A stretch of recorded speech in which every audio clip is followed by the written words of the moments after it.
A pleasant good morning to everyone, and welcome to another edition of the Coles Brown Show right here on the Black College Sports Network, June the 15th. Boy, 2024 is moving along pretty fast. Today's guest menu looks like this: Charles Edmond, Coach Vann Pettaway, and Willa Brown joins the show. Here's what's trending. Here's what's trending on the Coles Brown Show. The SWAC announces the 2024 ESPN football schedule. The NCAA will allow schools to incorporate on-field corporate logos. Very interesting. The NBA Finals. Who will be crowned champions? It looks like the Boston Celtics will get it done Monday night. We shall see. Also, past 2 weeks and this week, the basketball world loses two great iconic basketball figures. We'll talk about what they meant to the sport of basketball. And then the WNBA and NBA news and notes. Catalina Clark. Also, the Lakers still don't have a coach. And one popular collegiate coach turned down the Lakers. That's what's trending on the Coles Brown Show. Now we'll bring in the panel and get started.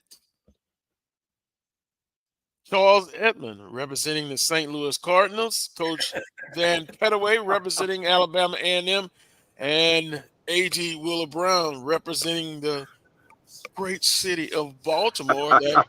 That's bouncing back.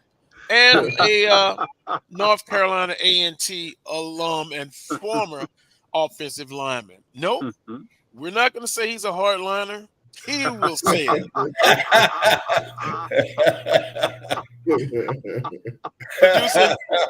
Producing today's show is Mr. Fulford of the ONG Strike Zone. Welcome him as producer today. How is everyone doing on the panel today? Good morning. Doing fine. Good morning. All right. Everybody sounds ready. Got a lot of interesting topics, and Coach Pettaway is back. I definitely want to get his take on from a basketball perspective. But as usual, I'm going to ask that you like this stream, hit the notification button, not only for the Coles Brown Show and the Black College Sports Network, but all of the shows on the network. We appreciate you doing that. Also, in the city of Baton Rouge, Juneteenth celebration is going on.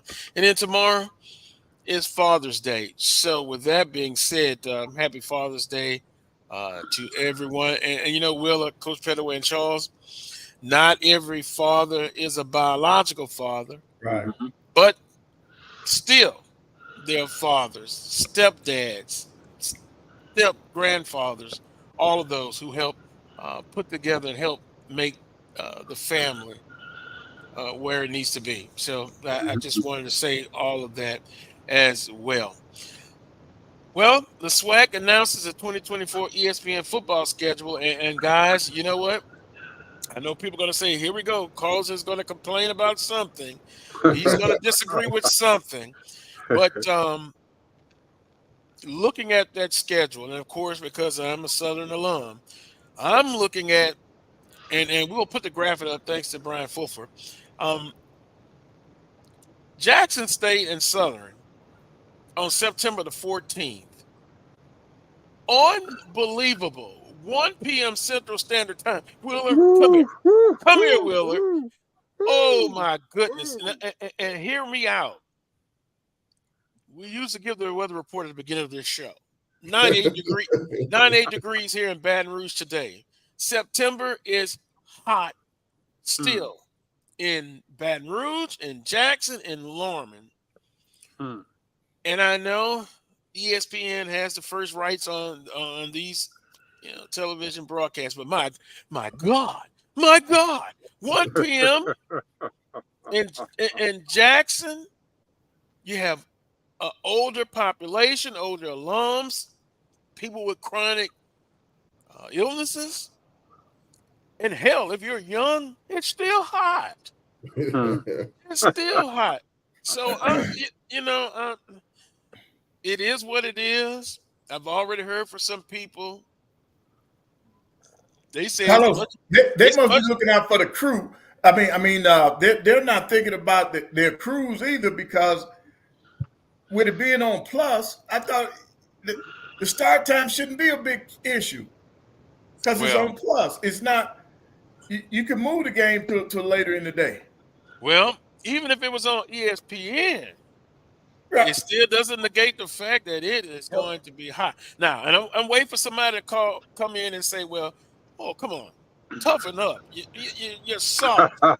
No, no, no, no, no, no, no, no, no, no. I'm looking out for the fans, and now I can Right. easily, take the attitude. I'll probably be in the press box, but usually when I go to Jackson, I'm sitting in the crowd. Willie, you know that. You helped me out one Yeah, time. yeah. And But Carlos, uh, anybody that would say that in terms of toughen up probably haven't been out there.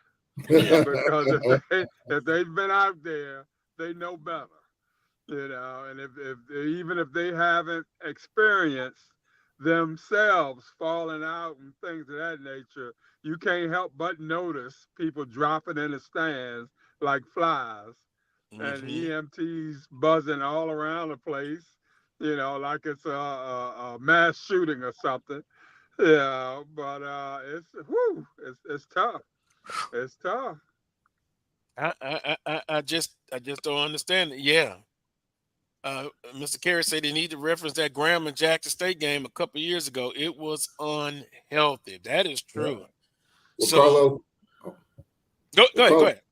Carlos, I will say this. One of my passions is bowling. Okay, and one of my bowling partners is a big time Ole Miss grad and supporter. hmm Last year, Ole Miss played Murray State at home and a 1 o'clock start in September when it was 100 degrees. And when he told me that the fans of Ole Miss barked to the AD about that, never to do that again, and they look at that, and this year that's not the case as far as these September games. So hmm we're not the only ones complaining. I mean, I think it's safe to say it. Even at Alcorn, we try not to play those early games in the daytime because of the heat. One thing SWAC fans don't like is rain, cold, and heat. They're not going to sit in those stands. And I hate to say it, but that's just a brutal reality. We're not going to do it. So to have that game, and that's one of the premier games in the league every year, regardless of whether it counts in the standings or not. And so to have that game at 1 o'clock, I hate to say it, but I'm sure attendance will be impacted. Now, let's hope Mother Nature will be kind and maybe it'll be 85 degrees with a little less humidity. Let's hope that's the case, but reality says probably not. Unless you have a thunderstorm and overcast all day. And then think about traditionally that game had been played previously in October, Right. 7 o'clock. You Yeah. get the fans all because the fan base is Wheeler. They're mirror images of each other, so they're going to go Mm-hmm. at it. And then you have Mm-hmm. all day with some kindly alcohol beverages and all that good stuff. About time 6 o'clock gets there, that crowd is whipped up in so much of a frenzy. Hmm. But yeah, it'll be whipped up in a frenzy if they're not careful. And I had one prominent Southern Knight said it's 72 degrees in the living room in front of a big 75-inch screen TV, and Yeah. that's better than being out in a triple-digit heat index. Yeah. Yeah. Hopefully the time can be changed, but you know, maybe Ashley and Coach Banks can get together and see what they can do. But I don't know. Well, That's it's going tough. to take a lot of shifting in terms of other programming and things of that nature. I mean, the folks at ESPN, they ain't really caring too much about, our issues in terms of who's sitting out in the heat, that sort of thing. They're looking at, how many hours they can get in, a particular situation, that sort of thing. And so, I mean, they're the ones in charge. And, I mean, as ADs, we try to make it a rule of thumb. You know, that in September and October, you know, you're playing evening games, and you know, you're really not moving anything to the afternoon until uh, November, if you can help it. You know, unless it's, you know, homecoming game or something like that. You know, you want to play that in the afternoon. But you know, outside of that, I mean, it's pretty much a general rule of thumb. You know, in the hot environments. But like I said, the folks on TV, they don't care nothing about that. You know, the big wigs at ESPN, you know, they trying to fill those slots, you know, with as many eyes during that time frame as possible. And they figure there's going to be a lot of eyes there, you know, but it probably will be a lot of eyes there, like you said, because quite a few of them are not going to be in the stands. They're going to be sitting in front of TVs also, you would think. Yeah, and you know, it's kind of sad about the time because again, two electric fan bases and boy, an opportunity to go head to head on and off the field. The two bands, you know, in a perfect world, that game is moved back. But Brian, if we can put back up the graph with some of those games, and then we'll look at some of the other games. Go ahead, Charles. I think you were going Yeah, to say something. I think what we're going to see going forward is the control of these networks. You know, ESPN's got a lot more power now. CBS is no longer in the SEC game as far as the networks are concerned. Most of those games are going to be on ESPN, so they're going to control the times. They're going to control that platform, and that generates a whole nother conversation from some of our fans who believe that shouldn't be the case.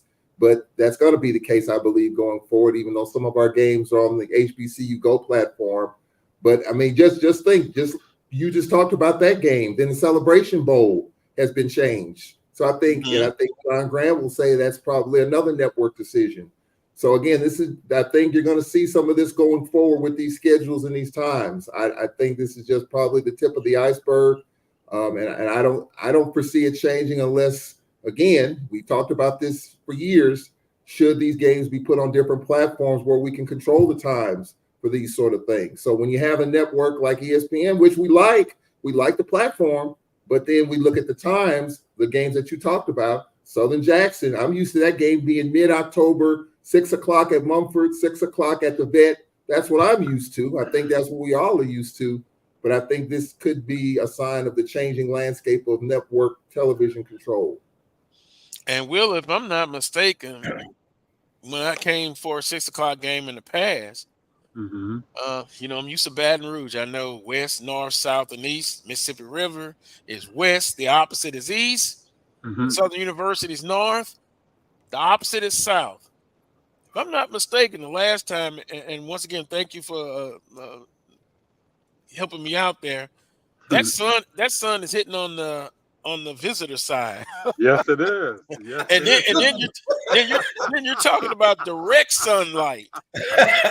You know, that's even more deadly. So not to make light of it, but it is what it is. Right. But and, man, and then Carlos, another thing that I noticed on there, our game against Alabama A&M's home game against Grambling, that has now been moved to a Thursday night. That's normally a financial windfall for A&M. On Thursday, that's not going to happen. It is not going to happen with Grambling coming into Huntsville on a Thursday night. Oh man, that's not going to be a big gate for Alabama A&M. And normally it would be. But that's the Thursday game. And I'm looking at FAMU and Jackson State. Whoa, that game is in at least a little bit later. But you see it, ESPN 2024 football schedule. Overall, you rate it pretty good. But, you know, just again, some pet peeves as far as that Southern and Jackson State game. But, hey, the show must go on.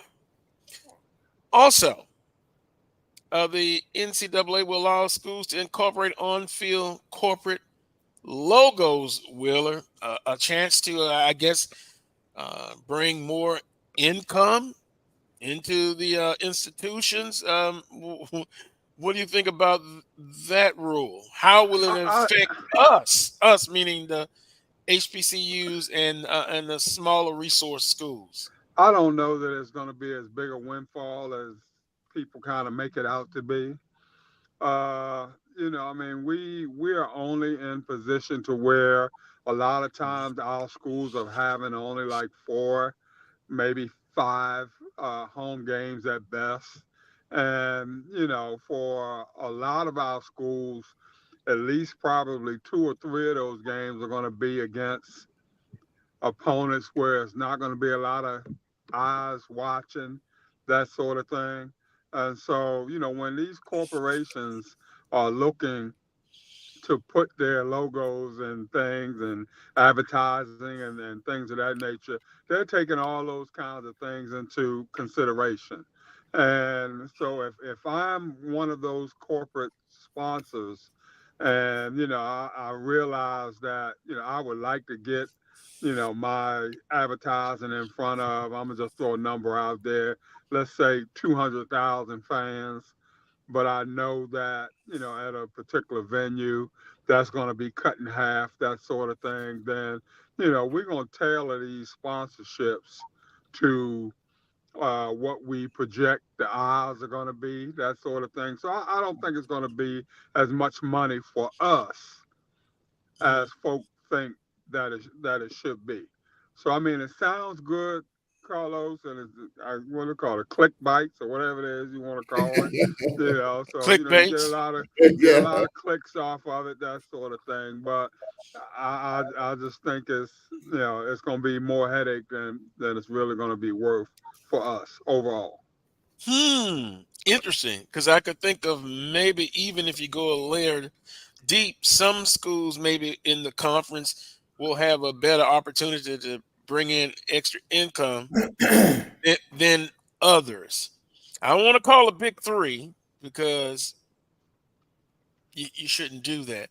But I'll just stick to some schools maybe will, have a windfall a little bit more than others in the conference. Naturally.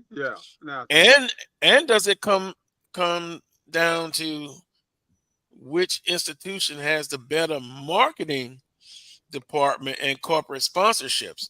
I'm just asking. And all that is definitely taken into consideration, Carlos. There's no doubt about that. But at the same time, these corporations, they do their homework also. And when you walk in that room, I's and T's need to be dotted and crossed. And they're going to ask, or in a lot of instances, they're going to know up front, exactly how many eyes are going to be looking at their, advertising and things of that nature. And for a lot of our schools, they're probably going to be piggybacking on some of the sponsorships that they already have. Like, maybe Coke or somebody that's already on your campus, that's already splashed all over your campus. Now they're going to put their logo down on the field for, maybe a few dollars more, that sort of thing. And so, I just don't think it's going to open up a huge can of worms for us overall. And so it kind of remains to be seen. But I also think it's going to be the same thing, at your majority institutions. Those that are getting a good windfall from advertising and things of that nature, that's going to continue. They're going to reap the sure reward from this. But those who haven't historically, this is not going to all of a sudden open up the river is not going to flow. The dam is not going to break, that sort of thing. And, all of a sudden, this is going to offset the millions of dollars from that lawsuit that was just settled. This is not going to be it. That's for sure. Still, the haves and the have-nots. Definitely. And will be no in between. It's an opportunity. It to me, it's just an opportunity. The ones that haven't been doing it, and now there's an avenue to do it. The ones that are doing it well, you have an opportunity now to bolster it a little bit. It's an opportunity. We have one of our big sponsors at all corners, River Hills Bank. That's the bank of the university. I'm sure and their advertisements all over our video board. Now we'll see if River Hills Bank's going to be plastered on Jack Spinks Marino Castle Stadium grass, because that's an opportunity with our games on ESPN Plus and the visibility and all that. So, who knows? Will it increase the coffers, as Wheeler Brown says? Probably, maybe not, but still there's an opportunity there, and we'll see how that works. Wouldn't it be, Coach Pettaway, and I'm just asking, if said corporate sponsor is already doing something, would it be an advantage to probably try to establish a new relationship and get someone else? Because I can see, say, for example, in Baton Rouge, Cara South, they're doing a lot now. Can they afford to do a little bit more? Or would you try to establish a relationship with a new corporate sponsor? Well, I think in some cases that will happen. I think some of the ADs and some of the administration, they're going to go after new sponsors for that. And then when they cannot fill it, then you turn around and offer that to an existing sponsor at, as Wheeler Brown said, adding more money to our present contract. Yeah, I think it'll be an opportunity for them to go out to seek new sponsorship first.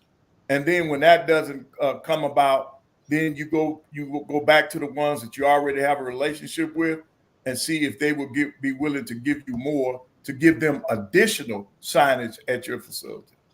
Yeah, because I can kind of see, Wheeler, maybe, quote unquote, your top corporate sponsor saying, well, we're kind of tapped out. Right. We maybe, we maybe can't do anymore. But that's why I kind of asked the question, seeking some new sponsors, but specifically put that logo on the field. That'll be interesting. And But if I'm already but we're there, talking Carlos, football. if I'm already there, and I'm already on campus, and there's now a prime location available, then I'm going to pretty much expect to have first dibs on that new prime location. And, so it's going to be hard for you to tell me no, that I know now that we're able to put, the logo on the field, that sort of thing. So, I mean, I don't know how much volleying back and forth or negotiating back and forth I'm going to allow you to have. Because, Hey. my pitch is, I'm already there. Hey, it's a free enterprise. It's a capitalistic society. Yeah, for the most part. I'm going. No, I understand your point. I understand your point. But hey, you trying to bring in it, more revenue. Hey, it don't hurt to ask, and a little competition is not bad, But then I don't think you want to knock out someone you have a relationship already. Give them first dibs at it. And we're talking about, logos on the field. I'm thinking about football, but there's also baseball, basketball, softball. So it's something to think about. Definitely. Now, come on. Although I know the Olympic sports or the lesser sports, as some would call, they're not revenue generating sports, but still. I'm wondering okay. So for football, that's a done deal. But I wonder, does Coach Pettaway, does the basketball committee have to approve something for basketball to put the signage for basketball for some of these NCAA games, or is that just a conference? I'm just thinking about it now, Carlos. You brought up the idea of expanding into other sports. Do those particular sports committees have to approve that, or is that just something universities can do on their own? I guarantee it's going to end up in the hands of the committees. I don't think they'll just allow, unless the NCAA, just puts a blanket statement out there that it's allowable for these other sports. But right now, I think they're just concentrating on football. Yeah. Because see, even with basketball, that'll cost a little more for those floors to be redone or to be for signage to be added to them. So I think unless they just put out a blanket statement. I think it'll just be for football for right now. Yeah, and football is the generator, the money generator. Right. Well, I'm just wondering, now that we know that there's a possibility, you're paying these athletes now, with this legislation. So these schools are now losing some skin in the game. I wonder, is this a way to make some skin back by doing these advertisers and with the opportunity of trying to make some of that revenue back that they're doling out to some of these players? So on one hand, you're giving more money, obviously, to football players, but then they approve this legislation where you can make some money off the signage on the field. I wonder, is that a coincidence? Right. Well, I thought at one point they were saying that a lot of these initiatives were geared towards the HBCUs to give them another revenue stream. I saw that last week or week before last where that came out. But I'm like Wheeler Brown. I just don't see it opening up just a big treasure chest. I just don't see it. Yeah. Well, college athletics, ever changing. And still with the lawsuit, NIL, collective, Wheeler. Tough to be a director of athletics, my man. Yes, it is, Carlos. When they talk for every day, I'm sure. Yeah. And when they talking about coaching staff and team members, boy, you have to have it. If you're director of athletics, because hey, your team helps you, and when everyone does well, you do well. And when you do well, the team does well. It'll be very interesting. Past due for a timeout. We'll take it. When we come back, a couple more things to talk about from the What's Trending part of the show. Basketball loses 2 greats. We'll tell you about that. And then the WNBA and the NBA news and notes. That could be interesting. And then we have a part where we have miscellaneous. Football season is almost here. You have SWAC Football Media Day coming up in a little bit, a month and a day.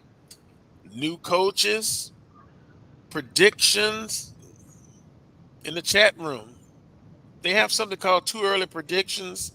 I got people asking me already how many games you think Southern's going to win. I'm not focused on that. I'm not focused on that.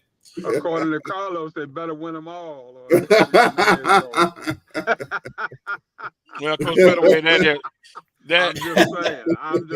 Nah, they just be competitive and then win some championships. But I will say this: if I'm at that podium, I'm only going to promise 2 things, Coach Pettaway: show up and play hard. That's what you do. We'll take a timeout. Yeah. When we come back, it'll be more of the Carlos Brown Show right here on the Black College Sports Network. Since 2002, Empowerment Resources, Inc., a nonprofit organization, has empowered more than 1,500 youth and adults in Duval and surrounding counties through its programs Journey into Womanhood, Girls Mentoring, Life Skills for Teens, and Parenting Education Coaching. To get involved with programs, volunteer, or donate, visit www.empowermentresourcesinc.org. Follow us on social media, facebook.com/empowerment.resources and instagram.com/empowermentJAX. The human voice has always connected audiences with experiences. Major brands all across America have trusted Kever's voice time and time again. Conversational, powerhouse, intelligent, and sincere. That's the voice you need for your creative marketing process. KEAVERSVOICE.com. Kever's Voice, Kever's Voice, KeversVoice.com. Always on, all the time. Nope. Nope. Come on, him? Ooh, I like him.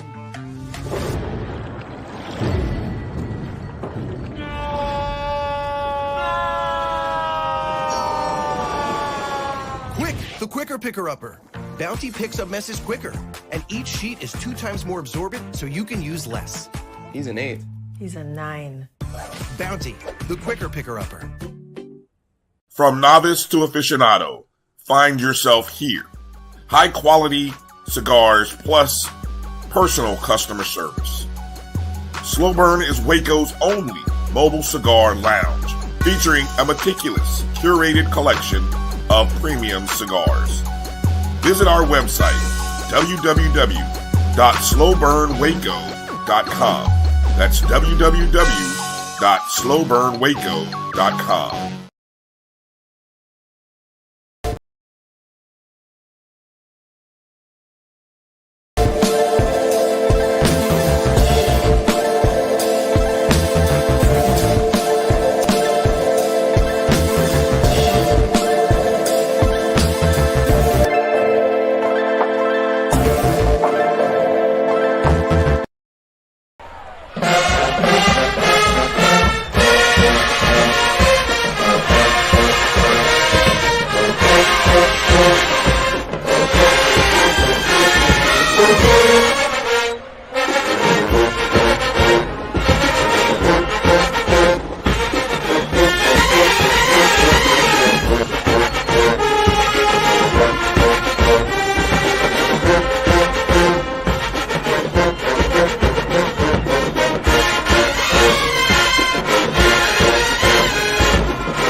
Well, I tell you what, I looked in the chat room. By the way, welcome back to the Coach Brown Show. And boy, everybody has their opinion. But boy, Cedric Walker, appreciate you watching. He says Southern 4 or 5 wins. For the love of God. if that happened, oh my God. Yeah, you're right, Mr. Carey. Only 4 or 5. My goodness. I had to get me a drink on that one. But Carlos, you put it on the heat, man. Tell him it was the heat. The heat did it. The weather. But I did ask him the reason for that prediction, and he says quarterback concerns. Running back room. Another one. And best defensive players gone. You know, I think every coach goes through that at one point. You lose some of your best players, but that's why you develop a program. Next man up. Quarterback concerns. Bolden, and then 2 young redshirt freshmen behind them. Almost could be a valid point. Should be maybe some concerns there. Running back room, but the defensive cupboard is not bare at all. And actually, they've added to the defensive side of the football. So we'll see. So Carlos, 4 or 5 wins ain't on your chart, I'm sure. Oh no, I'm trying to be on very Carlos' nice. chart, you can add them numbers. On Carlos' chart, you can add those numbers. Well, listen. He's looking at 9 wins. Yeah, every year to me, successful is 9 to 11 wins. That's the Carlos Brown's. Carlos Brown model. 8 wins. Okay. Expectations are always, it's tough. And I think somebody on social media said different places there's a high pressure to be successful. It's not for everybody, to be honest with you, just in my opinion, to be able to coach and survive in an environment like that. So, Carlos, is that realistic to expect Coach to win 9 games first year? Is that realistic, really? Come on now. Just thinking. Just thinking. Well, no, you phrased the question first year. I'm just wait a minute. You phrased it the first year. I'm saying overall, that's what I expect.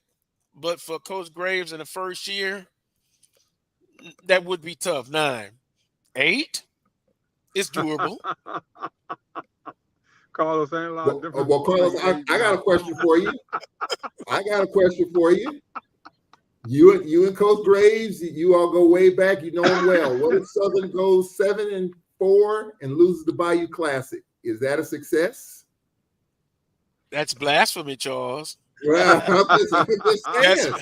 And Coach Pettaway, I love how he does these scenarios. You won, good year, but loses the Bayou Classic. Is it overall a bust? Is it still a solid year? I mean, I think you got to throw that in the bag too. Now, at the end of the year, we play Jackson State at home. Coach Thomas, his first year, goes 7-4, loses the Jackson State game at our place. It's the same question can go for us too. But I'm just saying, 7-4. Technically 7-4 is a good year. You lose the Bayou though. Good year. Technically, 7 wins is a success, right? It's more wins than losses, right? Yeah. For me, I still would be disappointed because it's Grambling State. And boy, if you listen to some of the Grambling Knights, they're going to win the championship. They're going to win the Celebration Bowl. You know, it's good talk, but at the end of the day, it's going to be played on the field. Now, Coach Pettaway, I'm sure when he was coaching Alabama, I'll take 7-4. Give me 7-4. Win the national. I'm happy. I'm good. Wait a minute, Coach. I'm talking about basketball. I'm talking about Coach Pettaway. Question: 7-4, but lose to Alabama State. Successful year? Yes, but for the pure in heart, no, they already know. The pure in heart. That's good answer. That's my point. Yeah. Good answer, Coach Pettaway. But now that's football. Basketball, you had an expectation to win a championship every year, right? Right. Yeah, you want to fit in basketball. My thing is, if you're in the top 4, I think you've had a successful season. Yeah. If you're in the top 4 of your conference, I think you've had a successful season when it comes to basketball now. Yeah. Because you play so many games and overall, and I just think that's a good position to be in. Yeah. I'd rather be in the top 4 than the bottom 4. Yeah. Most definitely. Or go back to your baseball analogy, being in the middle. I don't want to be in the middle. Put me in the upper 4. I don't want to be echelon. I don't want to be in the middle either. And you're saying the top 4, top 2 is more specifically year in and year out. Yeah. Well, Carlos, I'm gonna be messy here. I'm gonna be messy here. You got some games that are gonna attract a lot of drama, foolishness, and mess. I'm just gonna say it. Southern and Grambling, the Bayou Classic is one of them. You got 2 former Southern coaches on that Grambling sideline. That's the number 1. Number 2, Southern and Alcorn, Coach McNair. You know, and some fans have told me that if we lose that game, if we lose to Southern University with Fred McNair on that sideline, they're gonna go ballistic. I've already heard it. So you got 2 former Southern head coaches at Grambling, Rollins and Dooley. Does that add gas to the fire? If especially if that game is for the Western Division, which very well it might be. I'm just being messy and dramatic, but hey, that's why we love it. But those are just some storylines just to look at as we look at this schedule. Well, I guess that's something to be discussed at SWAC Football Media Day. But I think Prairie View alums will have something to say about that. You know, in the West, because I think when the predictions come out, I think Prairie View will be predicted to come out of the West. Yeah. I can see that. Well, I'm just saying. I agree. I agree. I mean, Prairie View has kind of had a quiet off season. I do see some of the pickups. I see Prairie View just because they won it last year and a little bit more stability, a lot of uncertainty in the West, like you mentioned, with new coaches, new quarterbacks, and all of that. In the East, though, I mean, Florida A&M with Colsey, Simmons is gone, revamped roster.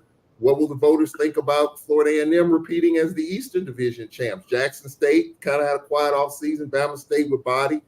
I think this is going to be an uncertain media day in terms of it's going to be some head scratching, I think, because people are going to say, how'd you come up with that? Because there's a lot of changes. There's a lot of moving parts in this offseason. A lot of new coaches, different quarterback. For us, Tyler Macon is going to be our quarterback to start against UAB. First-year head coach Cedric Thomas. Where will we fit in that pecking order? We got a tough schedule, 4 home games. We got to go to Southern, Grambling, bye week, and Alabama State, Mobile in a 4-week period. That's going to, I think, determine where we're going to end up. That's a gauntlet right there. We've never played Southern and Grambling back-to-back weeks like that. And so on the road, that's going to be tough. So I think it's going to be, a lot of exciting, interesting, frustrating, and maddening situations throughout the course of this season, especially with the new coaches. You got to win the week, Wheeler. Yeah. You got to win the practice every day, get better.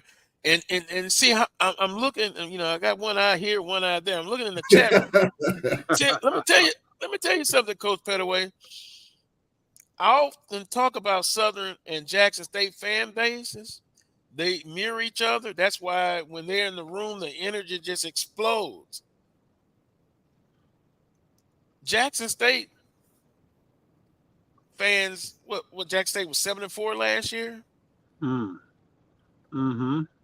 Ask a Jackson State fan, is that a winning record? Yeah, it's a winning record, but it doesn't move the needle for Jackson State fan base.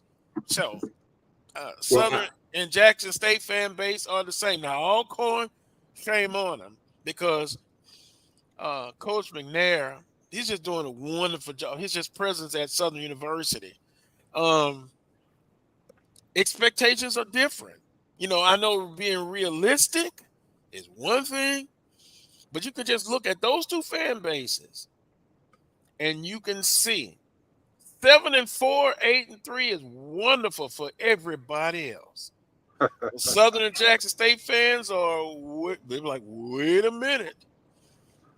I got a little smile on my face. I think 7-4 for TC last year wasn't bad at all. No. I don't think that was bad at all. No. Considering, the turmoil that was in place, that sort of thing, and, how he had to pretty much kind of turn things over. I don't think it was bad at all. Now, moving forward, probably nothing less than 8-3 is probably going to be, the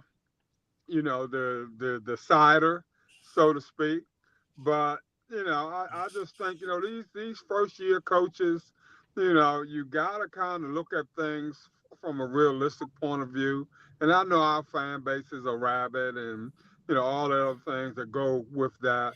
We got to try to keep our coaches from getting swept up in the current and, try to keep them on the straight path, that sort of thing. And, try to keep the chatter out of their ears as much as we possibly can. It's going to take a lot of effort, from our ADs, from our administrators, things of that nature, in order to make that happen. But like Carlos, it's going to come a time when 7-4 and 8-3 look pretty good to a lot of people. Especially once you start going through some tough times. So most of our schools haven't felt that yet. But when you've been there, there are going to be some days or some years when 7-4 kind of look pretty decent or half decent.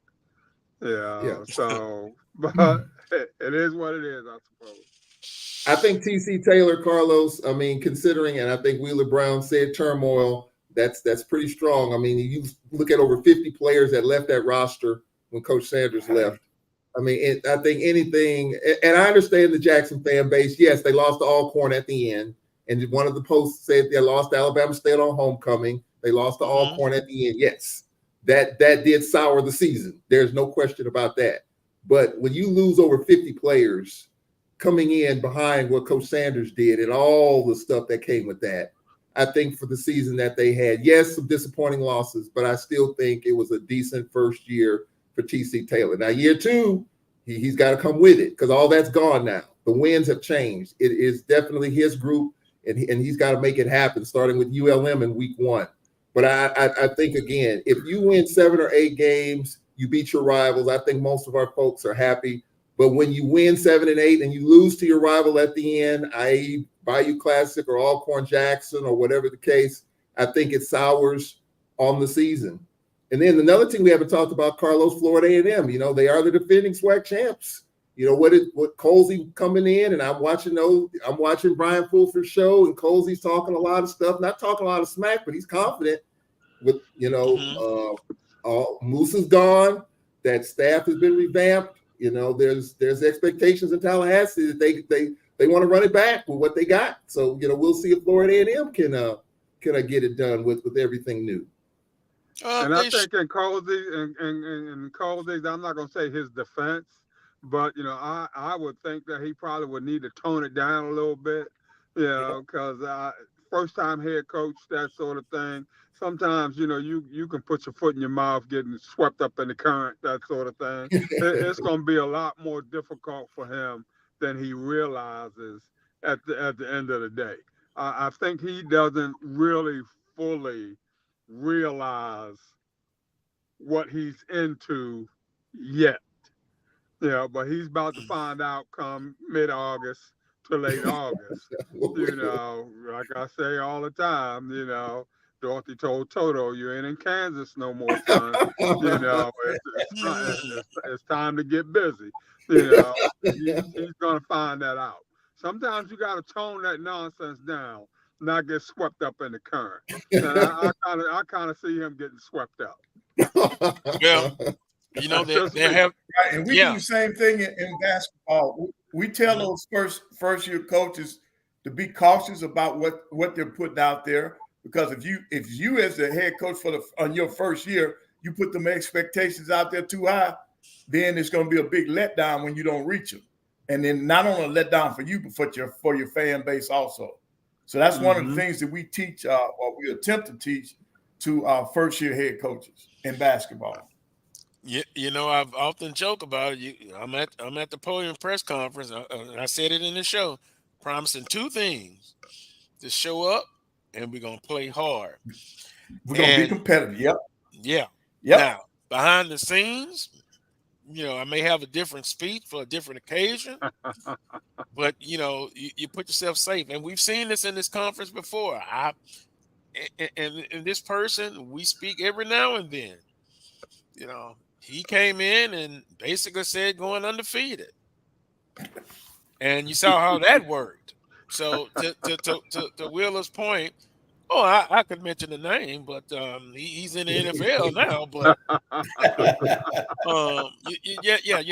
you have to be careful. And social media agitates, Carlos. Social media also aggravates this situation too. Social media elevates. Social media aggravates. Social media agitates. So when you put yourself up like that, you're gonna get called out on social media. People keep receipts, as they say, and that's why, like Wheeler Brown said, you do have to be careful, because people gonna call you out on it when it don't work, and it's kind of brutal now. We're in brutal times when it comes to social media, trying to back up the stuff that you say and do, or not say, or not do. And back to the point, when you know, this is just, it's the times we in. And I don't want to be a hypocrite, because I believe in winning championships. I've said that. But when you look at a coach or whatever sport, let's say football, and you bring in 50 people from the previous year, you know where I'm going with it. This is transfer portal. We've seen it happen throughout the conference. You have, you know, chemistry, bonding together. But every year you just tearing that roster down and then bringing in 25 to 30 every year. It's not going to end well. It's not a recipe for success. No. It's not a recipe for success. And we've seen in this conference that it happened, that they had success. And then when that happened, it seems like now everybody wants to try that blueprint. It's not going to end well. It is not going to end well. Just remember that. You got to, Carlos, I think because of the APR, you really can't do it every year, because you got the APR issues in there that you have to comply with. And then if you do this for 2 or 3 years in a row, then you're gonna finally end up you're gonna be penalized. And then, we got a couple of teams right now seeing that in that same situation right there. So you got to be careful with that, turning your roster over like that. Because be very you have careful. to be in compliance with APR. But Coach and AD Wheeler, is this kind of a double-edged sword? Our coaches are making good money. There's pressure on our coaches to win, some cases right now. So there's pressure to win right now. And I've heard Landon Bussey has said this. I can say I talked to him last week. Our roster is completely turned over. The two guys that have COVID years will not be back. Byron Joshua and DK Thorne, they will not be back. So and on social media, we're signing a lot of guys, and I'm posting that stuff. But these rosters are changing every year. And because these coaches are under pressure every year to win, they feel like the experience, there's so many players in the portal, you get the experience. Yes, is it a short-term thing? Yes. But when you win, the pressure's off a little bit. So now you got to restock and redo it again. Is it kind of a double-edged sword? Yes, APR may take a little bit of a hit, but yet there's pressure from my administration, from my collectives, from my boosters, from my fans to win right now, but they'll hold up a little bit knowing, so is it kind of a double-edged sword in this new athletic landscape? And it's going to be change, pretty much on a yearly basis, but you got to keep it to a minimum, Right. 1 or 2, maybe 3 at best, is a lot easier to swallow than you're talking about 7, 8, 9, 10, or in, case of football, 15, 20, that sort of thing. So, my thing is get it right the first time. Do your homework in the recruiting process. Go out there and get the kids that you're familiar with, that you know about, and, so forth and so on. Do it right the first time. And if you do it right the first time, then the likelihood of a mass turnover situation is going to be that much less likely. But if you don't do it right the first time, then you get caught up in that cycle, and then, you got a bunch of kids hitting the transfer portal every year. You're bringing in a bunch of new kids every year. As Coach Pettaway was saying, you're running into APR trouble and all that sort of thing. And, before you know it, you out on the street looking for a job. There's still no easy fix to this. The transfer portal has just kind of electrified things and made things a little bit more exciting. There still ain't no easy fix to this. The recipe is still the same. It's hard work. It's rolling up your sleeves. Is getting out there, teaching those kids the fundamentals, that sort of thing, and, doing all the things necessary in order to field a good team year in and year out. The recipe isn't changing.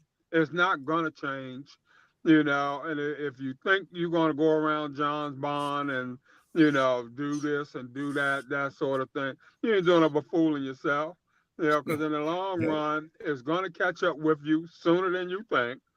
And you're going to be out on the street sooner than you think. Yep. Build that old house, Will, that foundation. That's it. It's got to be solid. If That's not, it. Yeah. Well, on that note, we'll put a button right there at that part. And we still didn't get into, and we'll do it right now. Basketball loses 2 greats. Bill Walton, a couple of weeks ago. what a character. Bill Walton. Injuries kind of hurt his career. But he went on to be a very interesting broadcaster, a color analyst. And then this past week, Jerry West. Coach Pettaway, 2 basketball greats. What did they mean to the sport of basketball? Well, Bill Walton was back in the day. He was one of the traditional centers, a guy that played in the low post, but he was an exceptional passer.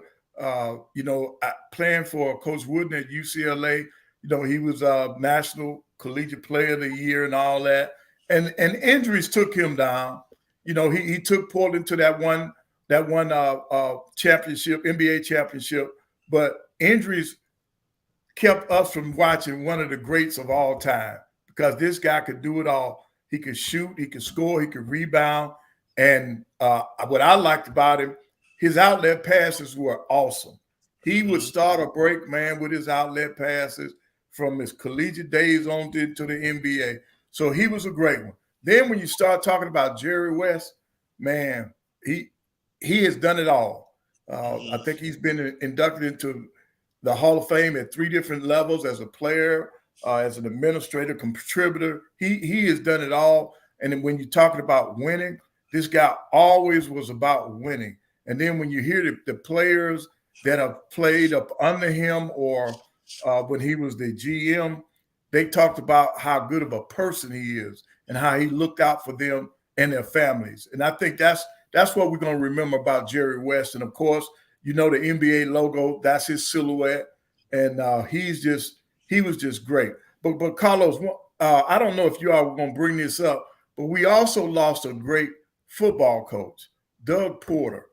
Doug Porter, in fact, his funeral should be going on right now down at Grambling. And Carlos, let me tell you how small this world is. Doug Porter was the head football coach and the athletic director at Fort Valley State in the SIAC, which we were a member of. And this guy is the reason why I got into things other than just basketball. He came to me one day and he said, Van, he says, you're doing a good job as a coach. He says, but you need to expand your horizons. He says, you need to get on some of these committees. And Carlos, this man didn't have to do that, but he saw something in me and he encouraged me to get in some of the NCAA committees. And from that point on, I was always involved with something other than just coaching. I got into, I was a congressman for the SIAC. I was a congressman for the SWAC. And then, of course, I ended up on the Basketball Coalition Council for the NCAA. So he's another great one that we lost, and my hat's off to him. I wanted to get to that funeral today, but things didn't work out. But the people at Grambling, the National Football Council, the Hall of Fame, they all have sent their regards out to Coach Porter because off the court, he was one of the great. And we just talked. We talked last month. We still keep in touch with each other. Craig Payne, who was one of his longtime assistants, he and I, we do a 3-way. We used to do 3 ways with Coach Porter to encourage him and just to let him know that we appreciate him investing in us. Yeah, great words there. And I didn't know him, knew of him, but yeah, I did see where he had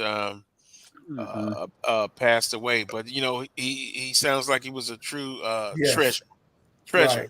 for HBCU athletics. So Right. well said, Coach Pettaway. Thanks for bringing that up, because you know we kind of look at a person, what they do on the athletic playing field, whether a player or coach, but then you know I also enjoy hearing about the impact that they had, Right. you know, with their student athletes off the court. And back to Jerry West, one time I was looking at a story, and of course, you know, he is credited with bringing Shaquille and Kobe Bryant together. Yeah. And they were asking him about how they were off the court, and he told the story, like when things wasn't going well, he would call them in one-on-one to his office. But something unique, he said, with Kobe, he could be very harsh, direct, and to the point, kind of like Will, a hardliner. and Kobe would accept it, and within the next day, try to take what he said and get better. But believe it or not, Big Shaquille O'Neal was, he said, more sensitive, so he couldn't come at Shaquille Right. that way.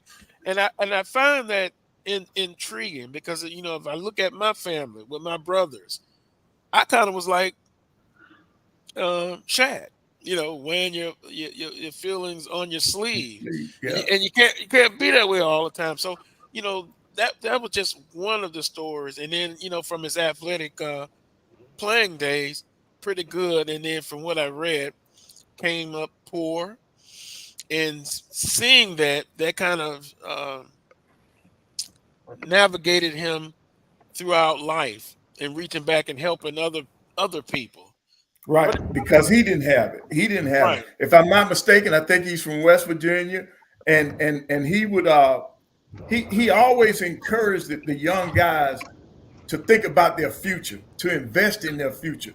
Don't go blowing all your money now. That's the thing. That's one of the things that he was known for, man. The things other than what you're doing on the court. He was more concerned without them away from the basketball court, and I think that's what made him so endearing to so many players because they really felt that he really genuinely cared for them and their future, and that's a good thing. And the characteristics and the traits you just talking about, Carlos, that's what we as coaches have to do. You can't coach every player on your team the same way because they got different personalities and different styles. So some players can take you going after them hard, and some can't. So you have to make that adjustment as coaches. That's why you have to know your personnel. You have to know your players. You got to know them more than just as a basketball player. You got to understand their temperament. You got to understand their background. If you know a kid's background, it'll help you as a coach to be able to lead him and advise that kid.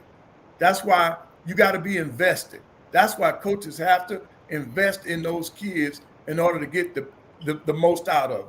Because if you invest in them and they believe in you, they'll run through a doggone brick wall for you, man. and They'll do it. and I agree. And to the point Willa was talking about, going back to the transfer portal, I'm not hating on the process because everybody uses it, but you just got to do your homework and know, is it, we often talk about a good fit, because some things are basic, fundamentals are basic.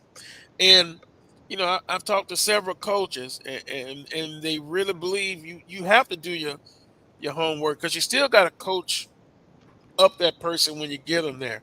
And then, and sometimes they're leaving those schools and you just kind of look deep.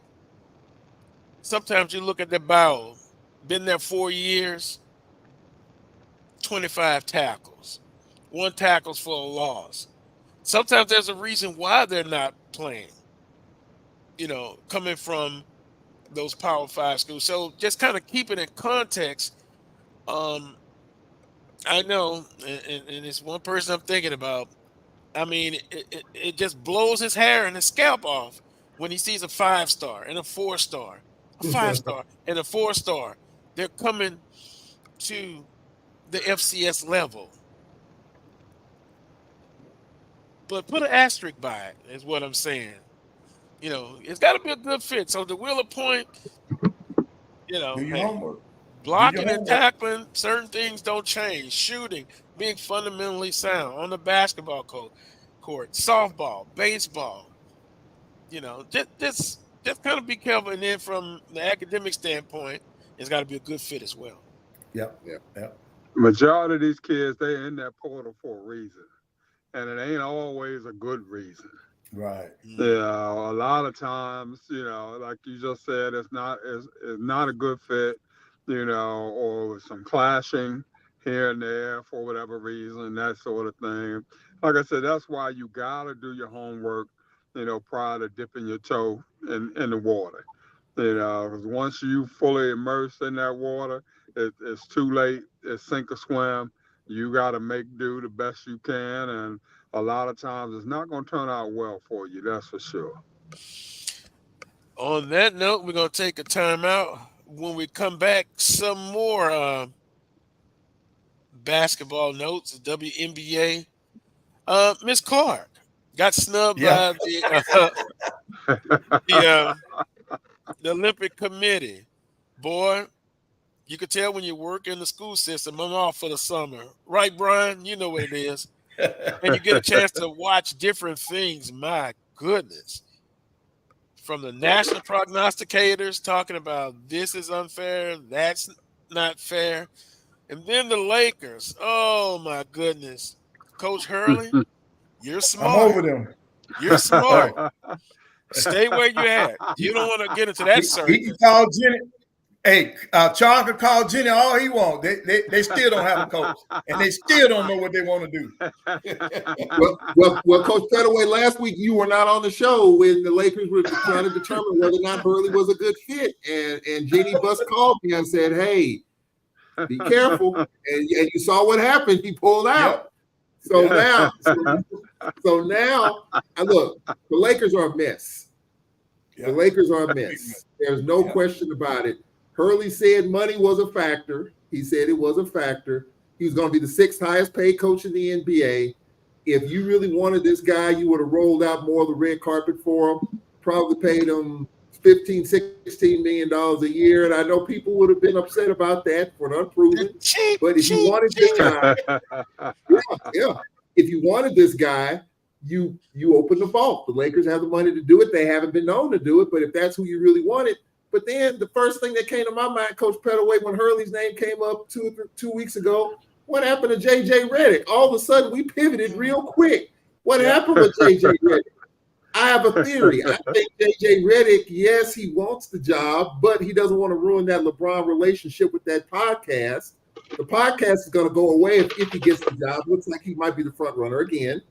I don't know what the Lakers are looking for. LeBron's on the back end of it. You got Bronny James. Do the Lakers really want to win a championship? Or is it about LeBron playing with his son, the photo ops? I just, as a Laker fan, I'm just wondering what Magic is thinking, what Michael Cooper is thinking. I mean, what are we doing here? That's my. They better go back to Sam I am. Right. Yeah, Sam Cassell need to be. Yep, he needs to be in the picture.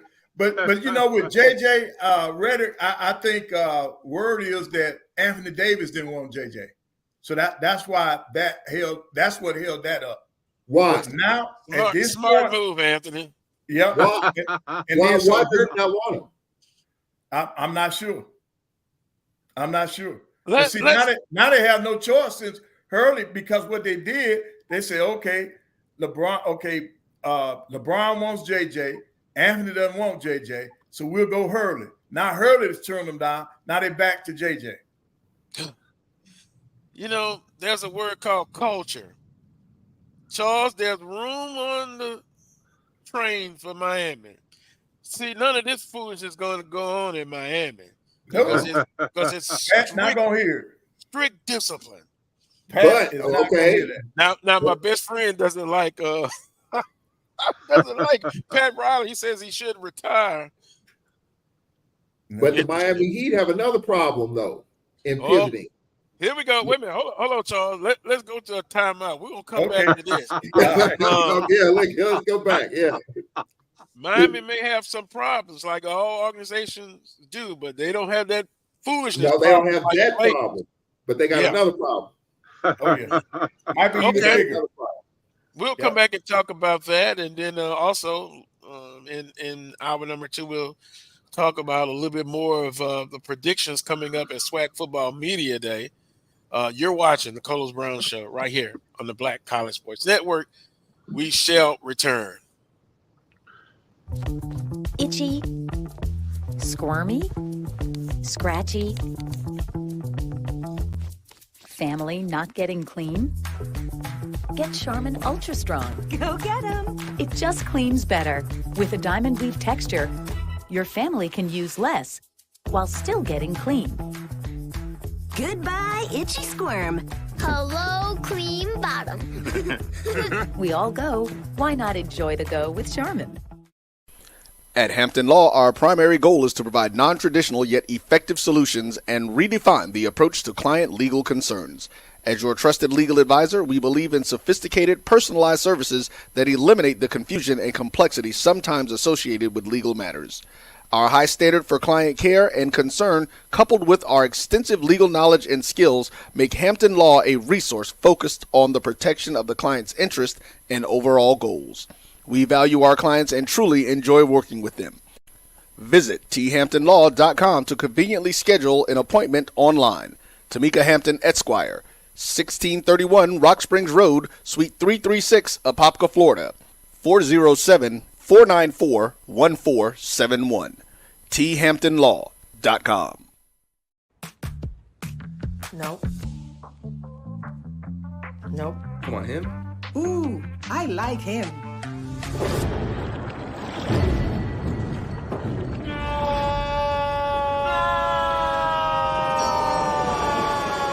Quick, the quicker picker-upper. Bounty picks up messes quicker, and each sheet is 2 times more absorbent so you can use less. He's an 8. He's a 9. Bounty, the quicker picker-upper. From novice to aficionado, find yourself here. High quality cigars plus personal customer service. Slow Burn is Waco's only mobile cigar lounge, featuring a meticulous, curated collection of premium cigars. Visit our website, www.slowburnwaco.com. That's www.slowburnwaco.com. When it comes to professional learning, teachers deserve better. From the leader in online learning, Stride brings you the Stride Professional Development Center, an on-demand library of mobile-friendly courses that gives teachers choice and flexibility, allowing them to learn anytime and anywhere. Our dynamic courses provide bite-sized learning and help educators advance their knowledge while also gaining professional development hours. It's time you take charge of your learning. Visit us today to get started.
I must say, impressive.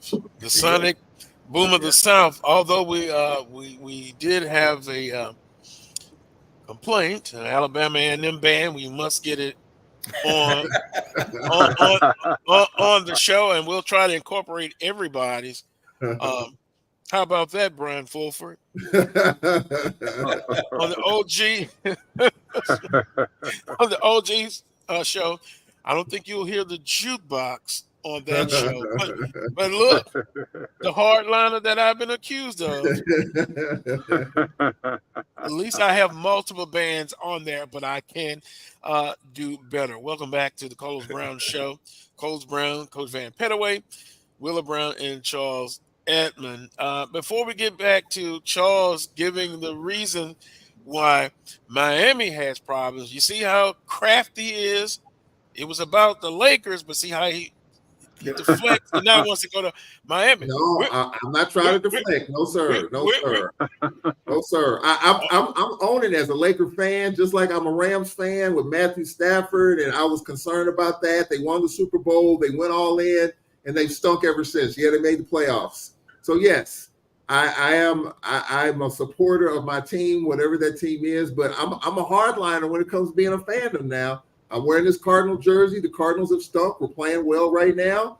But hey, I'll call out my team if we stink. So I don't have that. I don't have that kind of edge like a lot of fans do. When you talk bad about the Cowboys, they get mad with you. They're ready to fight because they love their Cowboys. Saints fans, my best friend's a Saints fan, all that stuff.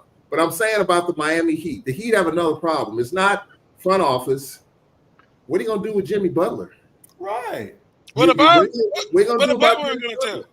Well, the word is he's trying to. The Lakers are after him. Well, the Philadelphia 76ers, now, according to reports now, the 76er organization hate that they let him go the first time. Right. So now they want to make amends. They're going to dump a bunch of money in front of him. And Carlos, I texted you this a couple weeks ago, Coach Pettaway and Wheeler Brown. Which team is in better position to win a chip right now, the Philadelphia 76ers or the Miami Heat? And I think Jimmy Butler might be looking at that. A year ago, Miami had a chance to get Dame. Didn't happen. So now, with your Miami, where are you right now with the New York Knicks, with Boston, with Milwaukee? Where's my? I'm sure Jimmy Butler's thinking, where are we here? I think he trusts the front office, but he has to be asking himself that question. If Dame Lillard was on that team last year, I think Jimmy Butler would be in a great spot. But right now, it's a little unsettled because teams are moving up, and I know you're getting your phone calls on that. Oh no, this a text message. And but that's my only thing with Miami. That's just my only point with Miami. Where is the Miami Heat in this pecking order? And I'm not talking down to my Lakers. I'm just being real. You got to have a coach who can be the right coach for this team, and you want to win right now. I mean, are you looking to win right now, or are you looking 2 or 3 years down the road? You draft Bronny James, you make a couple other changes, let that marinate, and then the Lakers will be there. But the West is stacked. You don't have a lot of time. Denver's good. Dallas is good. Houston is coming up. The Pelicans are coming up. I mean, where are the Lakers in this right now? They're barely a playing team. Well, let's turn back the hands of time. Let's go back to Bill Russell and Lenny Wilkins. Mm-hmm. Since LeBron wants to coach the team, let him be the player coach. That's what I was thinking. That's what I was thinking. Hey, you can't go wrong. I mean, the NBA has a precedence of that. That's already been set. Let LeBron be the player coach. Yeah. Because he's not listening to any of the people they bring in. He's coaching the team anyway. Yeah. Let him be, make it official. Let him be Egos player are too coach. fragile, Coach. The egos are too fragile. He's not doing the talking, guys. Rich Paul's doing the talking for him. Rich Paul is speaking for LeBron. LeBron's not speaking. Rich Paul is doing the representation for LeBron in the back channels. But I just don't know what the Lakers want.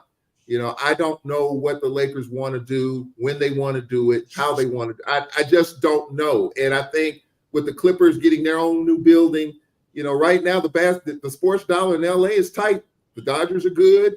The Clippers are still going to be there. So where are the Lakers in this thing? A storied franchise is falling by the wayside. And as a Laker fan, I'm disappointed. I'm saddened.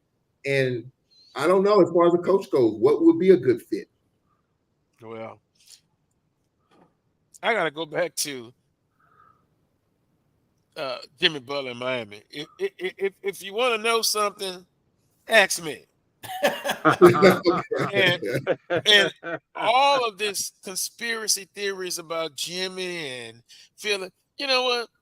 And my best friend's a Philadelphia 76er fan, so I got to be careful with this. It's like when you have a nice young lady and you're in a relationship and you messed up and she's gone, then you go somewhere else and that didn't work out, then you want to come back.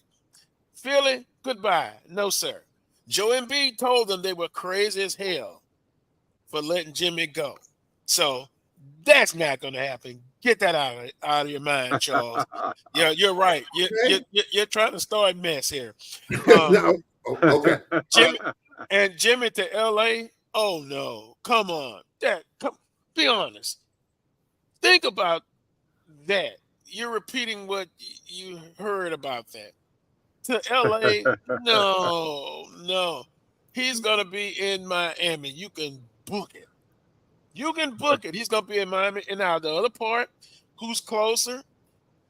A week or two ago, I would have said Philadelphia is closer than Miami. Is that what you're asking? Yeah. I don't know about that. Not so fast, bro. Not so fast about that. And Joel Embiid, once again, a dominant force. only person can stop Embiid is himself. Right, that's true. And I just can't understand why he, from time to time he likes to shoot 20-footers. Yeah. As Bill Walton would say, get down in the post, big man, and stay there. So, with that being said, Carlos, what other compliment? Okay, so in the NBA today, you got to have that complimentary piece. And with LeBron going to Miami, it was the threesome. You got to have 3 stars. And they had others, but you need to. So Jimmy Butler, and it could have been Dame last year. Who is that piece right now that, or unless you believe the roster is currently constructed, is there to where you can make a push in the East with the Milwaukees, the Knicks, the Celtics? What do the Miami, in your opinion, what do the Miami Heat do here? What other additions can you make right now to make that roster more formidable? How could you forget about who just made, who's going to be on the Olympic team, who in the last 5 years has been one of the best defensive players, either first or second team? Coach Pettaway, for 25. Bam. Shame on you, Charles, for not remembering Bam Adebayo. Now, each year you can add some pieces. I think the foundation is there. What I would like to see Miami do is add a true number 5, where Bam can go back and play starting off his natural position, which is at the 4. Point forwards, all of this kind of stuff. Once again, thank the European influence for all of this. Anyway. So with that being said, add a few. They got the shooting from the outside. They got the defense. Hello, Charles. Luka could come to Miami and learn a thing or two about defense. I agree with that. So the piece of there, you got an outstanding coach, and you got an organization that will spend money. They're in the luxury tax, like the Lakers. Mm-hmm. I think Coach Pettaway, Miami and Philly, I'll give a slight edge to Miami. Now, would I have Joe Embiid in Miami? Oh, my goodness. But anyway, foundation, defense, coaching, playing defense. Miami's not that far away. And guess what? Also, a team that is not scared to take on Boston and has had success against Boston. I agree with that. Yeah, their physicality has hurt Boston in the past. So as long as Miami has that same defensive mindset, they'll always be in the series against Boston. In the conversation, as y'all said. Yeah. In the conversation. Mm-hmm. Yep. Now, with that being said, let's move on to the NBA series championship.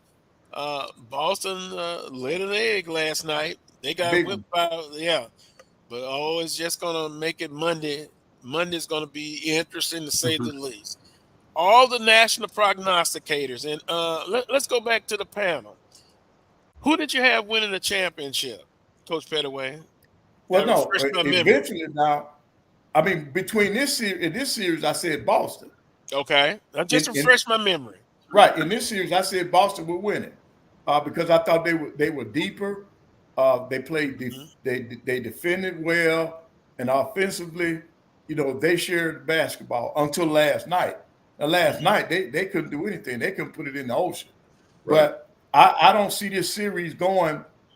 Dallas will not see Dallas again this year for basketball. I think it'll be over Monday night in Boston. I think you're going to have one of those letdown games. That was their letdown game. I think Boston will rebound in Boston. And I think this series, Boston is the first team to expose Luka in the right way. What they've done is they put that joker in that pick and roll. They have made him play defense. So it has affected his offense on the other end of the floor. He's gotten frustrated. So he has all these turnovers. So Boston is doing different things to make Luka play on both ends of the floor. These other teams, they've just allowed him to just be an offensive juggernaut. He doesn't have to play defense. He doesn't have to do anything. He's been conserving and saving his energy for the offensive end, and he's been killing people. But Boston, I give Coach Mazzulla a lot of credit. They came up with a plan to where they say, we're going to make this joker work on both ends of the floor. Now, we're not going to double team where he can pass to open shooters. We're going to let him get what he can get. Let's cut these other people off. And that's why they're up 3-1. That's why Boston's up 3-1. And I think they'll close it out in Boston on Monday. Now, and I'm going to get to Wheeler. Charles, refresh my memory. I think you had Dallas. I did. And not only did you say Dallas, you said Boston had something to prove. They wasn't tough enough. Yeah.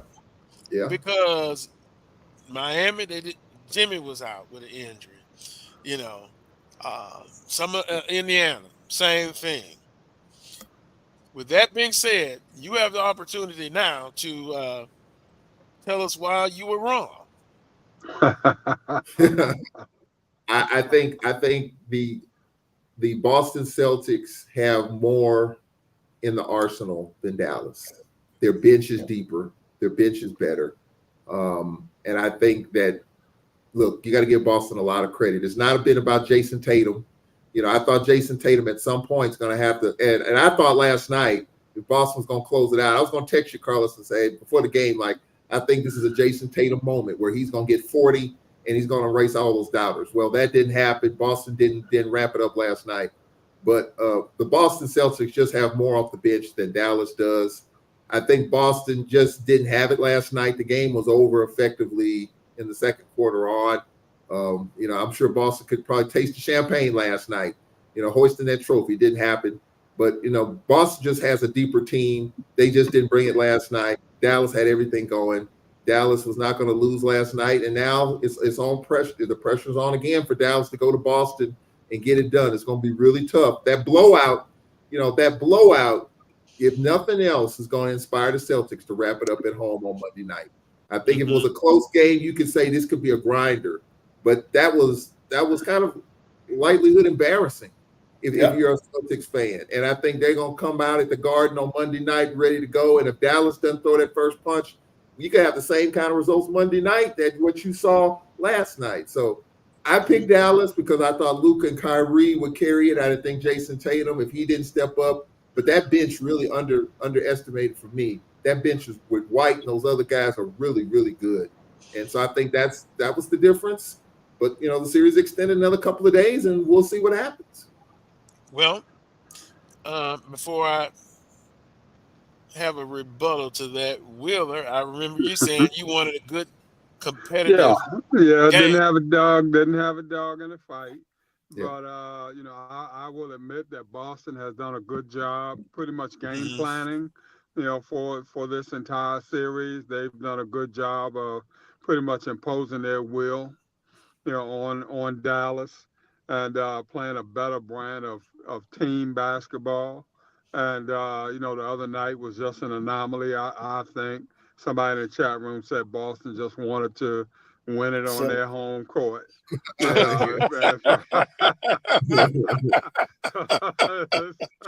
ain't nothing like popping the champagne at home. So I think they'll go ahead and take care of business on this next cycle. And but it's been a good series regardless. I think I just don't think Dallas has kind of adjusted well to the strategy that Boston came with overall. And so, coaching has played a big part on both ends of each bench. And, Boston's just the better squad right now, Carlos, I think. Well, I like how you said that. Straight to the point on that last part. Boston is just better. What I didn't hear a lot was, and I'm going to be messy for a minute because in my notes I got MVP conversation. I heard Charles mention Tatum, but who's the dog? Jalen. Brown. Yeah. No, we're not Ken, folks. Brown. Yeah. Coach Pettaway, talk to me about two-way players.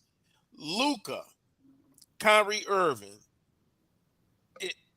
some of the national prognosticators believe that was the best two. Reggie Miller said the best two scoring combination in the history of the NBA. See, that's kind of broad. Watch that kind of stuff there. Yeah. Right. The other two, Tatum and Brown. And then one thing about Tatum, his assists and his playmaking, although he kind of had a shooting slump, to me, Brown is outstanding. That's the dog on that team. Drew Holiday doesn't get a lot of credit. Oh, what a perfect. And once again, I still think it was collusion in the NBA. We didn't get Dame Lillard. And then Miami's very interested in getting Holiday. Can you see Holiday on with Heat? I can see that. Anyway, Carlos, get away from the Miami. But Yeah. and White and all of those guys, those others, Boston is the better team, as Willard said. And I can't believe that everybody fell, not everybody, but most fell for the okie doke. Because in the NBA, it's about matchups. Coach Pettaway, Minnesota, I believe, was the best defensive team in the league. Inexperienced, got into the playoffs, defeated the defending champions. I can't believe they didn't utilize the same strategy that Boston is. Luka, and Kyrie, you're going to play on the other side. You're going to spend some energy on the defensive side. In the NBA, it's all about matchups. Minnesota, you would think on paper, would give Boston a better series. Am I off base? I'm crazy as hell about that. No. You hit it spot on. The Timberwolves did not take advantage of their personnel against Dallas. When you got Towns who refuses to go to the low block, standing out there jacking up threes and then not hitting them, that kills you. Right. So see, who did Luka have to defend? He didn't have to defend anybody because nobody was attacking the basket. So he saved himself for the offensive end. Mm-hmm. And Boston sat there and watched this and said, oh, no, that's not going to happen with us. That joker going to have to play defense on the other end. Even in college ball, when you go against a team that scores a lot, you take their best scorer and you make that joker play defense. You got to get him tired. You're going to put pressure on the defensive end when you're defending that kid. But when that offensive player goes to the defensive end of the floor, you got to put his butt into some situations that are going to make him uncomfortable. And that's what adjustments are about. That's where the coaching comes in. Because I guarantee you, your best player, when he come up against me, he going to have to play some defense. Mm-hmm. If he wants to stay on the floor and score against me, number one, I'm going to try to limit his touches. That's the first thing we're going to do. We're going to devise a plan to where we cut down on your best offensive players' touches. Then when I have the ball, your best offensive player is going to either play some defense or allow us to score. And if he plays defense, hopefully we can get some fouls on him where he's another coach over there with you on the sideline. And I don't understand basketball to me is so simple in a lot of aspects, and some people don't take advantage of the matchups. The NBA is about matchups, and some people don't exploit the matchups. Right. They don't do it. Because they run a system. They run a system instead of making adjustment according to your players. And I see that a lot in the SWAC. We got coaches in the SWAC. They run a system. They may not even have the player personnel to run that system, but they still try to force that system. That system is their main go-to, and it's not successful. You said a lot there, and when I look at, all of before the series started, all of the accolades being thrown to Dallas, I just knew. Now look, they got some good players. They're role players. I like to call others. They were successful last night, but for the most part, they were not. And, old school basketball is the star's going to get theirs, but I'd be doggone if the other's going to get in it. And that's kind of what you see. So, well, Carlos, here's a question for the panel, and I think Drew Holiday. What were the Bucks thinking to let Drew Holiday get away? I mean, that is a perfect piece for Boston, and he was so good in Milwaukee.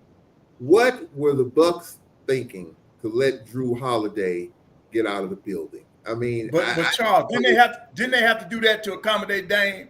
In other words, I'm talking about his salary now.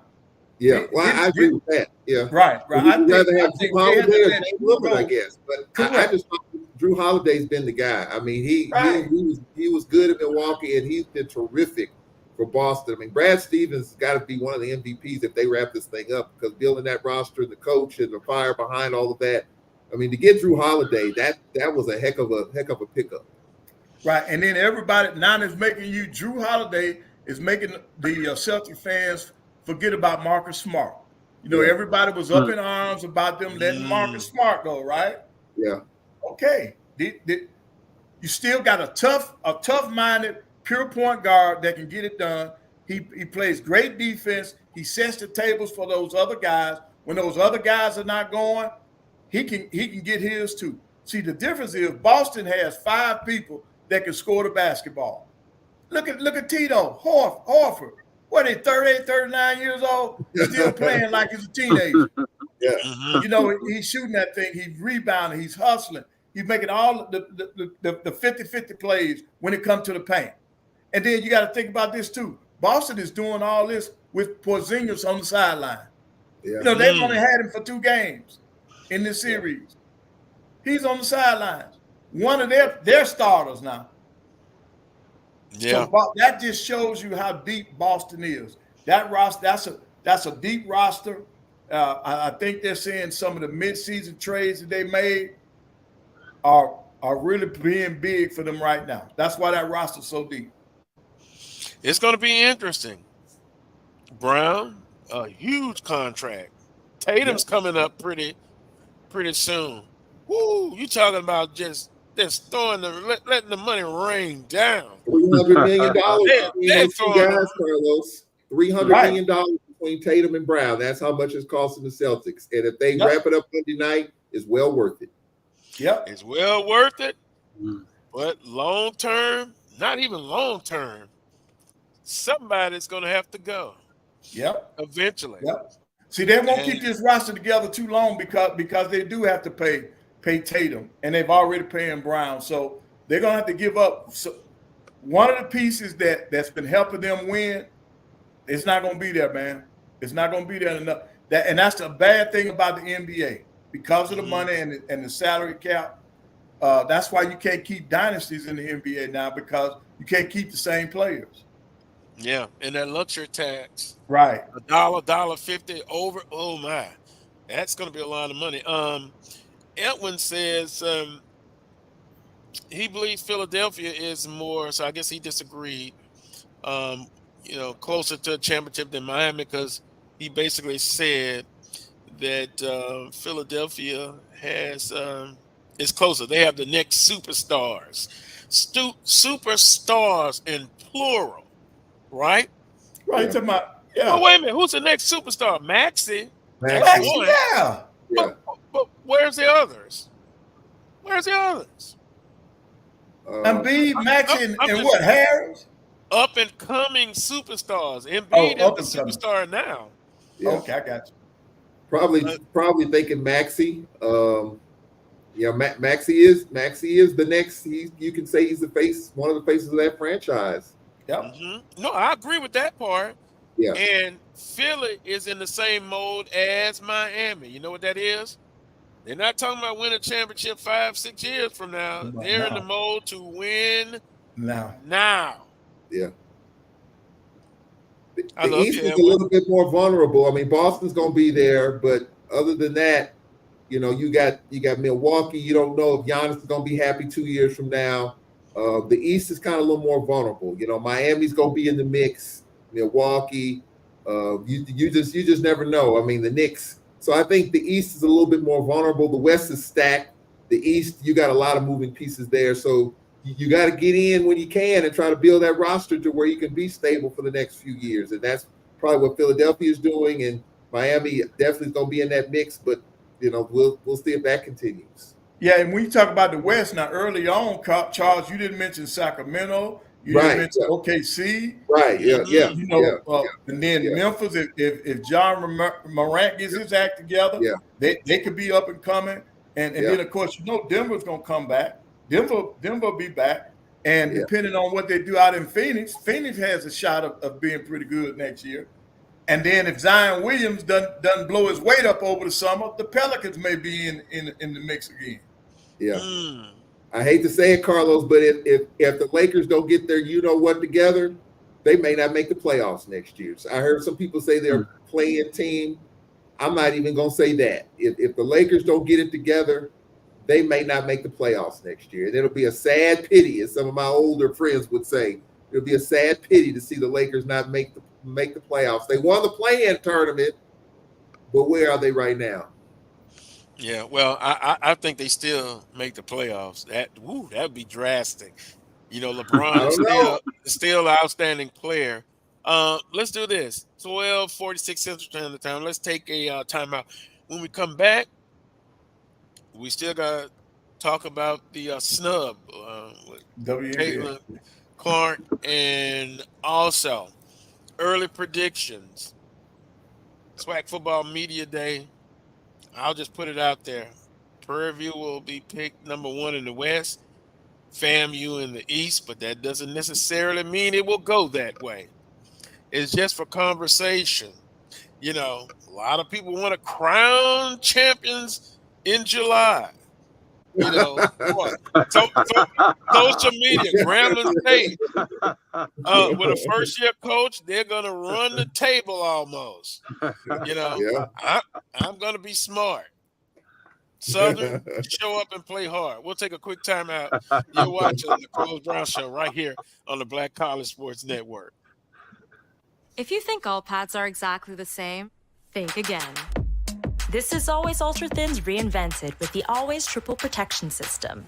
This pad wicks gushes 90% faster, absorbs even more so you can feel dry, and locks odors in. Rethink your pad for up to 100% leak-free and odor-free comfort with the totally reinvented Always Ultra Thins. This is always like never before. The Cuvée Group is a Florida-based marketing and training consulting firm. We help businesses communicate to their target audience and engage them in conversation. We also help to expand their audiences, which will ultimately result in growth for those organizations.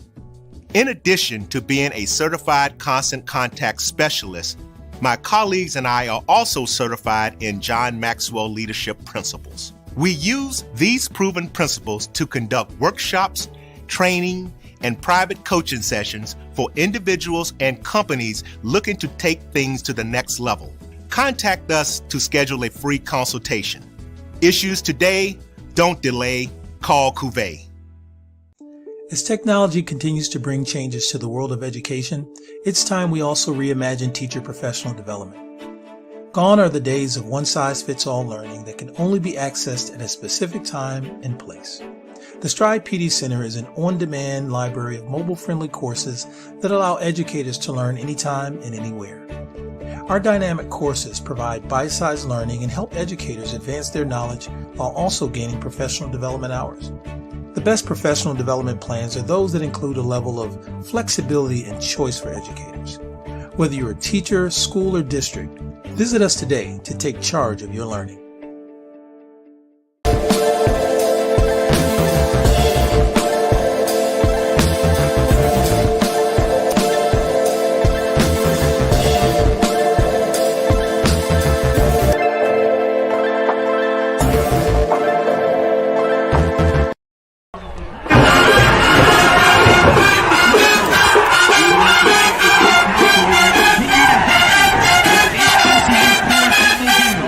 Also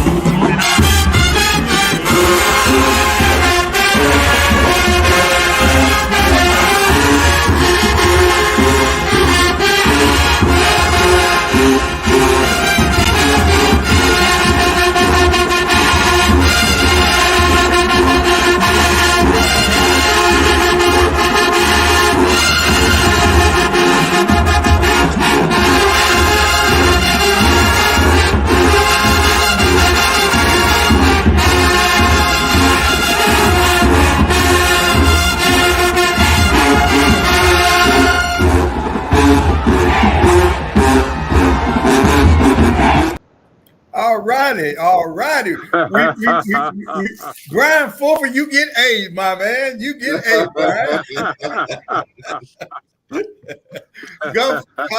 Gulf Coast Classic. That's what that is. Yeah. Well, I tell you, Coach Pettaway, and by the way, welcome back to the Carlos Brown Show. You gotta love the atmosphere. Yeah. At the HBCU football games. Thanks to Brian Fulford for bringing that up.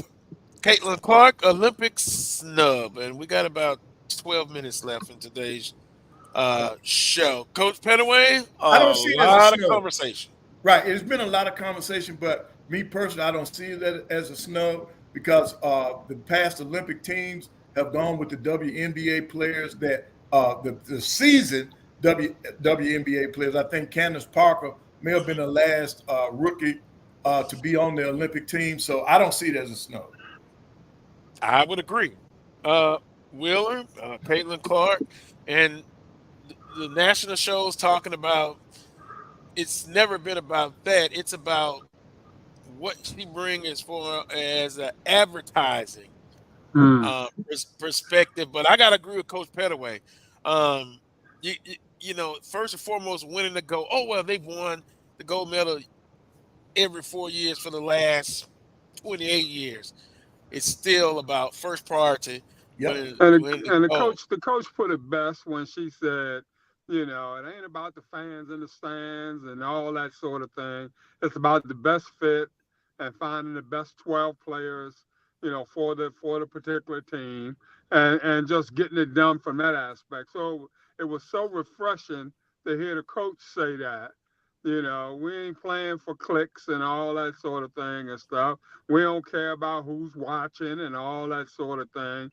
You know, we want the best players, you know, that we feel are the best fit on the team. Right. And we're going out here and get this gold medal like we've been getting it for the last 20 years or so, that sort of thing. Mm-hmm. Hey, I agree, Willa. Expectations. Not in the top third, not in the middle, not in the bottom. All right, now I want championships, the gold medal.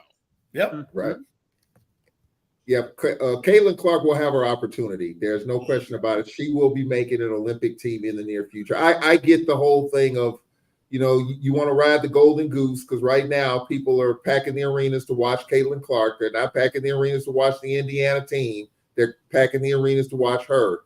So as some of the pundits have said, if she is the one that everyone wants to see and you're trying to grow the game, why not put her on the Olympic team to get more eyeballs and clicks? But it is about winning the gold medal. And so that's where it is. The standard has been set there. Caitlin Clark will have her opportunity, but not right now.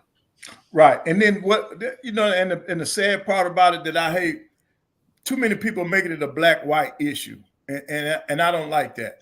She is the great white hope, just like every time you get a boxer, a Caucasian boxer that does well, they push that. Well, right now they're pushing this narrative with Caitlin Clark, and she just happens to be a Caucasian.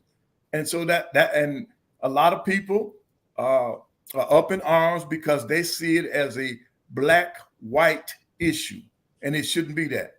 It should not be that way. Right. And I just don't believe she earned a spot.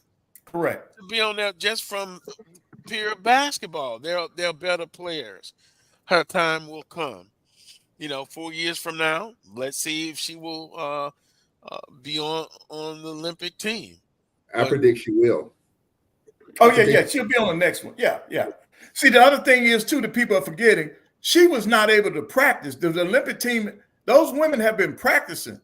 And she was not able to do it because they practiced when she was making a run to the national championship. So she was not a part of it. So they have built some kind of rapport and continuity. So they need to stay with that. And that's the biggest issue. She has not played with any of those ladies that are on the Olympic team. Chemistry. So, and then to be honest, she gets the 12th spot, 11th spot. She's not going to really play. Right. You remember Christian Leitner? And then they'll be mad because of that. She'll Yeah. make the team. Then if she doesn't play, they're gonna be mad. So don't even put her on it. But there's an outside possibility because Kelsey Duray has been injured, and she that slot has to be filled if she can't make it. Well, we'll see. It's called a process. Right. Chicago Bulls couldn't get by the Detroit Pistons, but eventually they got there. Right. It's just a process. We touched on it a little bit earlier in the show. This hour, Coach Hurley turns down the Lakers. In the chat room, they talk about Mark Jackson, Sam Cassell, getting the opportunity. And once again, we talk about an opportunity. And I think Wheeler put it best a couple of months ago.